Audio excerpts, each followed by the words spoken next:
My name is Magdalena Cerda. I'm an associate professor at the University of California at Davis. My research tries to figure out what's the optimal approach to prevent urban violence. So one of the leading approaches to prevent urban violence has been to invest in targeted policing in the most violent city neighborhoods. However, there's a lot of concern about police abuse, and this has led to a call for alternative approaches to violence prevention. One of the leading alternative approaches has been cure violence.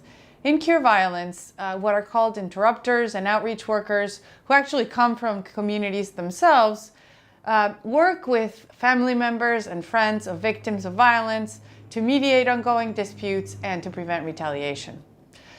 In our study, we used simulation models to figure out what was the relative impact of investment in targeted policing versus investment in cure violence on population-level rates of violent victimization.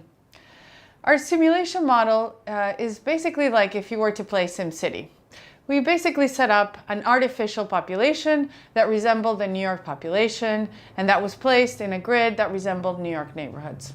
And we simulated three types of interventions. One was, well, what if we placed more police in the most violent neighborhoods? Second was, well, what if we implemented cure violence in the most violent neighborhoods? And the third was, well, what if we actually did a combined investment in both targeted policing and cure violence? In this study, we found that investment in cure violence could actually achieve the same reduction in victimization than a much larger investment in policing. More importantly, however, it also showed that a smaller investment in both cure violence and targeted policing together could achieve a larger reduction in victimization than either intervention could alone.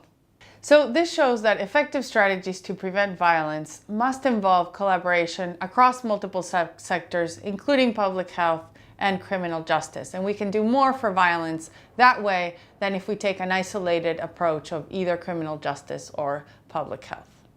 Thank you very much for listening.